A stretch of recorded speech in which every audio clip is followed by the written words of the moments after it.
کمیته اولویت فوق‌العاده تاجیکستان خبر داد که طی روز 28 اپریل سال 2024 در دست کم 6 منطقه جمهوری سیل آبخیزی به عمل آمده است.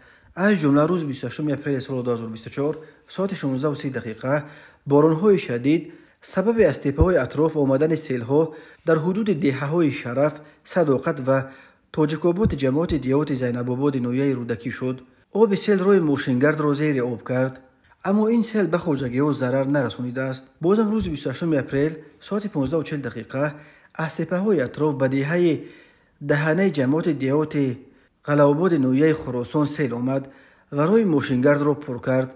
ساعت 20:45 لویابه 18 اولی ساکنان دهه استقلال جماعت دیهات به نام صدرالدین عینی نویه خراسان را خراب کرد.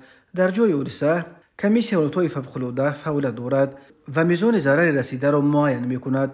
خود همان روز ساعت 17:30 به وقت محلی باران‌های شدید سبب بلند شدن سطح آب در کانال حاجی قلعه دهه ظفرآباد جماعت دیهات به نام غیاث نویه جمعی شد. در نتیجه 13 قطعه نزدیکی ساکنان ورای دهه زیر آب شد. اینجا نیز کمیسیون اولویت فوق‌العاده فعالیت دارد.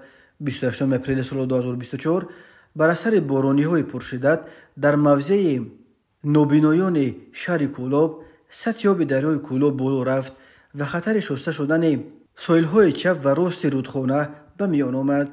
برای برطرف کردن حالت به میان آمده با یاری تکنیکی وزنین مهندسی در مسافه 150 متر مجرای دریا تغییر داده شد. همچنین در محله خط راست سطح آب دیوانه‌سای بلند شد. با جلب تکنیک مخصوص ریاست ملی‌ریاسیا و ذخیره آب شهر کولاب تازه‌کنی سای و لایقه ادامه دارد. 28 اپریل سال 2024 بلند شدن سطح آب دریای یوغسو به قید گرفته شد. آب مسافه 70 متر سده حمایوی را در کوچه‌باغ جماعت دیهات رجبوف نویه واسه رو شست. با یاری تکنیک 120 متر خندق کنده 14 کوب آهن و بتون گذاشتند. 28 اپریل سال 2024 بالاروی سطح آب در رود سرخاب مشاهده شد که سطح حمایوی را در حدود جماعت دیهات بهمنرود و دهه شبنه نویه تیمور ملک قسماً شست. کمیته اولویت فوق‌العاده گفت این سیل‌ها تلفات جانی و خسارات دیگر نداشت.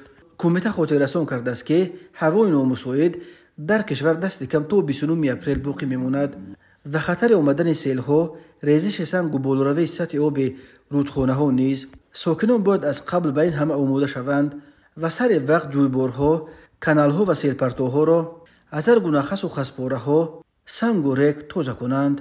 گفته است کمیته اولویت فوق‌العاده.